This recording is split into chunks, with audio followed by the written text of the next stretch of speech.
Breaking news చూస్తున్నారు. నల్ల సముద్రంలో హైటెన్షన్ నెలకొంది. ఒక వాణిజ్య నౌకపై భారత్ దాడి అంటూ కూడా మాట్లాడుకుంటున్న సందర్భం. ఒక వాణిజ్య నౌకపై భారీ దాడి జరిగింది. దాడిలో భారతీయ నావికుడు మరణించాడు. మరో 2 భారతీయులకు తీవ్ర గాయాలయ్యాయి. రష్యా సరిహద్దు జలాల్లో, ప్రాదేశిక జలాలు అంటూ ఉంటారు, రష్యా సరిహద్దు జలాల్లో వెళ్తున్న ఎంవి ఉమార్ఫీ వాణిజ్య నౌక, దాని మీద అటాక్ జరిగింది. గ్రీస్ దేశానికి చెందిన కమర్షియల్ కార్గో వెషల్గా గుర్తించారు. రష్యా బలగాల వైమానిక దాడి లేకపోతే మిజైల్ ప్రయోగంలో నౌక తీవ్రంగా దెబ్బతింది. ఈ నౌకలో మొత్తం 10 మంది సిబ్బంది ఉన్నారు. అందులో 3 భారతీయులు. దాడిని తీవ్రంగా ఖండించింది భారత విదేశాంగ శాఖ. ఇటీవల యుక్రెయిన్ తీరంలో నౌకపై జరిగిన దాడిలో 4 భారతీయులు మరణించారు. ఆ ఘటన జరిగి వారం రోజులు తిరగకముందే ఇంకో ఘటన. ఈ 2 విషాద ఘటనలపై భారత్ ఆందోళన వ్యక్తం చేస్తూ ఉంది. దానికి సంబంధించి బ్రేకింగ్ న్యూస్ చూస్తున్నారు. ఇటు రష్యా జరిపిన దాడిగా మాట్లాడుకుంటున్న సందర్భం. అసలు ఏం జరిగింది అనేది మనం మాట్లాడుకుంటే, బ్లాక్ సీ ఇక్కడ కమర్షియల్ వెషల్ వెళ్తూ ఉంది. ఆ కమర్షియల్ వెషల్ వెళ్తున్న సందర్భంలో దాడి జరిగింది. ఈ దాడిలో ఒక భారతీయుడు మరణించాడు. అయితే ఈ ఘటన చాలా ఆలస్యంగా వెలుగులోకి రావడం జరిగింది. దీని మీద విదేశీ వ్యవహారాల శాఖ క్లారిటీ ఇచ్చింది. ఎంవి ఉమార్ఫీ అనే వెషల్ బ్లాక్ సీలో ప్రయాణిస్తున్న సందర్భంలో 18వ తారీఖున రష్యా ప్రాదేశిక జలాలు అంటూ ఉంటారు.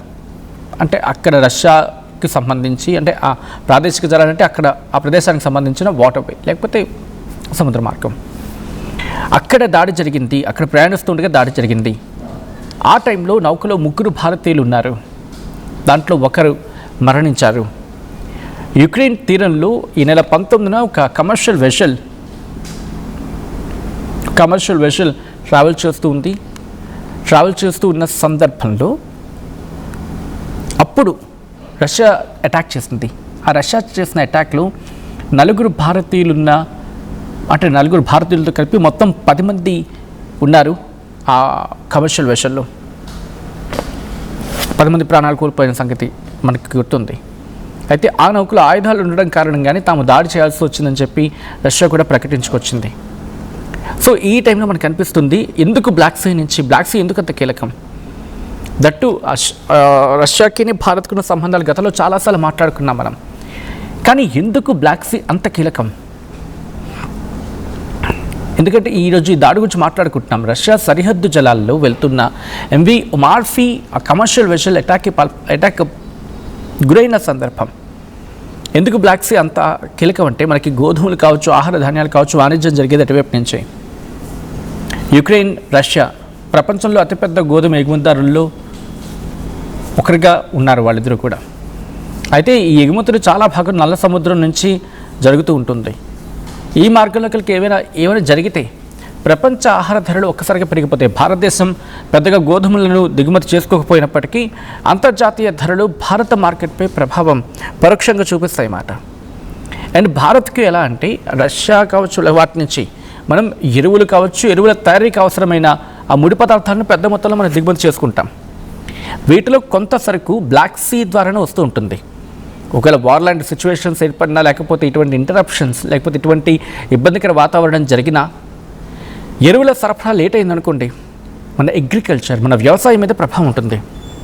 రష్యా నుంచి భారతదేశానికి వచ్చే కొన్ని ఈ పెట్రోలు, డీజిల్, చమురు ఉత్పత్తులు, పెట్రోలియం ఉత్పత్తులు బ్లాక్ సీలో ఉన్న పోర్ట్స్ నుంచే మనకి వస్తూ ఉంటాయి. ఒకవేళ అక్కడ రవాణా కనుక దెబ్బతింటే సప్లై చైన్ డ్యామేజ్ అవుతుంది. దాంట్లో ఖర్చులు విపరీతంగా పెరిగిపోతాయి. భారత్ ఈ ప్రాంతాల్లో ఉన్న దేశాలకి ఔషధాలని, టీ, కాఫీ, అలాగే మ్యానుఫ్యాక్చరింగ్ ఎక్విప్మెంట్స్ కొన్నిటిని, ఆటో స్పేర్ పార్ట్స్, అలాగే వస్త్రాలు, వీటిని ఎక్స్పోర్ట్ చేయడం జరుగుతూ ఉంటుంది. బ్లాక్ సీలో ఒకవేళ టెన్షన్స్ కనుక పెరిగితే ఈ వాణిజ్యానికి తీవ్ర ఇబ్బందులు ఎదురవుతాయి. అండ్ దాంతోపాటు సముద్ర మార్గాల గురించి మాట్లాడుకున్న సందర్భంలో నల్ల సముద్రం నుంచి బోస్ఫరస్ స్ట్రెయిట్ ఉంటుంది, దానికి మర్మారా సముద్రం ఉంటుంది, దానికి డార్డనెల్స్ స్ట్రెయిట్ ఉంటుంది అక్కడ, అలాగే మధ్యధరా సముద్రం, Suez canal, red sea, Arabia, సముద్రం. ఇలా భారతదేశానికి చేరుకుంటాయి. ఈ మార్గంలో ఎక్కడ ఎటువంటి ఇంటరప్షన్స్ జరిగినా, ఎటువంటి ఇబ్బంది వచ్చినా కూడా మన మీద పెను ప్రభావం ఉంటుంది. మనం అనుకుంటాం అక్కడెక్కడో దాడి జరిగితే మనకేం పోయాలి అని చెప్పి, అందరినీ ఉద్దేశించి కాదు, బట్ ఎప్పుడు ఎటువంటి భావన వస్తే వాళ్ళకి సంబంధించి ఎప్పుడైనా అలా అనుకుంటే కనుక ఇదిగోండి ఇలా ఉంటుంది. రష్యా ఇది కోరుండి చేసింది అయితే కాదు. అఫ్కోర్స్ భారత్కి రష్యాకి ఉన్న ఆ రిలేషన్స్ కారణంగా సోవియట్ యూనియన్ నుంచి జరుగుతుంది, బాగానే ఉంది. ఎవరు చెప్పినట్టుగా రష్యా ఇండియా ఫ్రెండ్రా, కరెక్ట్, రష్యా ఇండియా ఫ్రెండే, బట్ అటాక్స్ అయితే మాత్రం జరుగుతూ ఉన్నాయి. వాళ్ళదే అంటూ ఉన్నారు, మేము దాంట్లో ఆయుధాలు మాకు కనిపించింది, అందుకే మేము అటాక్ చేస్తామని చెప్పి రష్యా సమర్థించుకుంటోంది. సో అందుకే ఇక్కడ రష్యాను గట్టిగా ప్రశ్నించలేకపోతున్న సందర్భం. సాధారణంగా ఇదే స్థానంలో ఒకవేళ యుక్రెయిన్ ఉంటే బహుశా కొంచెం గట్టిగా భారత్ ప్రశ్నించి ఉండేదేమో ఇఫ్ ఇన్ కేస్, ఎందుకంటే మనం రెండింటిని ఈక్వల్ డిస్టెన్స్ అని చూస్తాం, బట్ మోర్ ప్రిఫరబుల్గా అనుకున్నప్పుడు రష్యా మనకి అన్డౌటెడ్లీ వితౌట్ ఎనీ డిస్ప్యూట్. ఎందుకంటే మనకి S-400 కావచ్చు, మిలిటరీకి సంబంధించి ఆ సప్లై విషయంలో ఈవెన్ అమెరికా రెస్ట్రిక్షన్స్ పెట్టినా మనకి రష్యానే కదా ఆ టైంలో తోడుగా నిలిచింది. S-400 కావచ్చు, డిఫెన్స్ ఎక్విప్మెంట్లో మనకి రష్యా ఎప్పుడూ చేదోడు వాదోడి.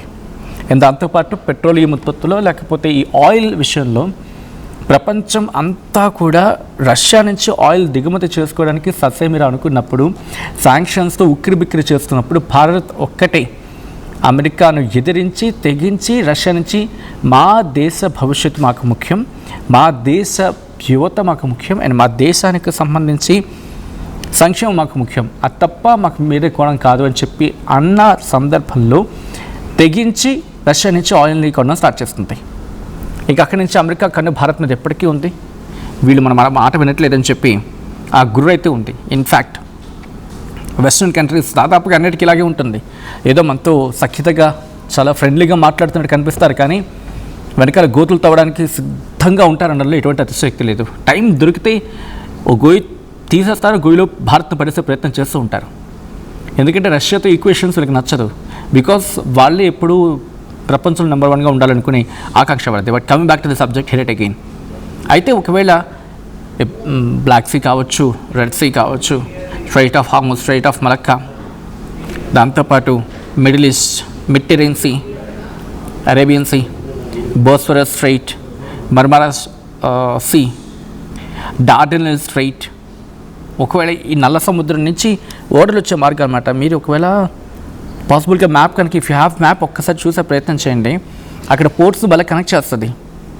అందుకని బ్లాక్ సీ మీరు కరెక్ట్గా అబ్జర్వ్ చేస్తే ఇక్కడ ఇస్తాన్బుల్, అమాస్రా, అలాగే శాంసన్, సుమేలా, బతూమి, సోచి, యాల్తా, ఒడేసా, ఇలా కనెక్ట్ చేస్తుంది. యుక్రెయిన్, బల్గేరియా, ఇస్తాన్బుల్ అంటే టర్కీ, దాంతోపాటు జార్జియా, రష్యా, అలాగే క్రైమియన్ పెనిన్సులా అని ఉంటుంది, అక్కడ కూడా డాట్స్ని కనెక్ట్ చేసుకుంటూ ఉంటుంది. అంత కీలకమైన మార్గం అది బ్లాక్ సీ.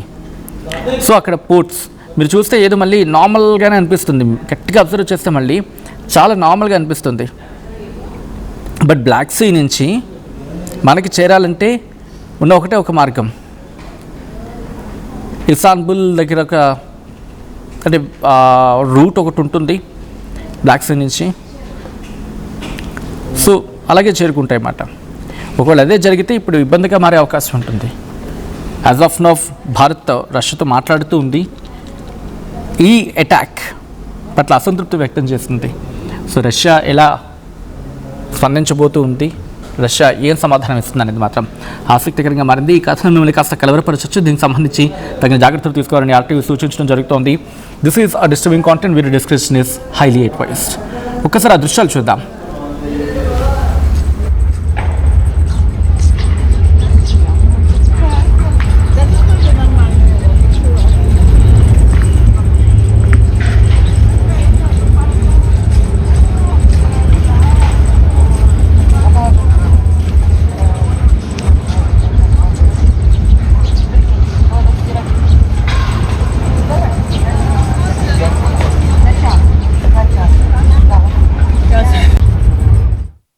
ఎప్పటికప్పుడు నయా న్యూ ట్రెండ్ ని మనకు అందిస్తూ అప్పుడు ఇప్పుడు ఎప్పుడైనా మనందరి చాయ్ కిసాన్ ఫ్యూషన్ మాల్ వచ్చేస్తుంది మన ECL కి జూలై 24న గొప్ప ప్రారంభం. ఏం కొన్నావురా? అమ్మకి 10, అత్తమ్మకి 6, అమ్మమ్మకి 4 కేజీలు చీరలు మావా.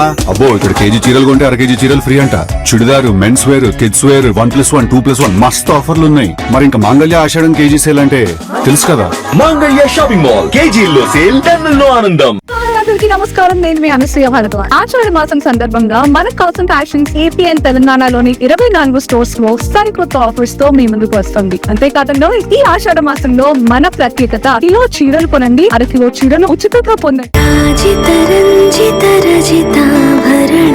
Pure in its form with grace made noble.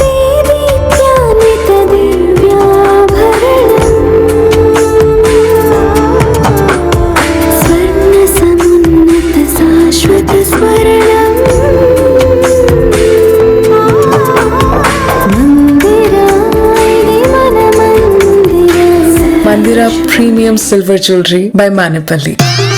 I'm Rishabh, a digital marketing strategist and a football player. I refuse to be one. At Anurag University, be everyone you dream to be. Tournament కి ముందు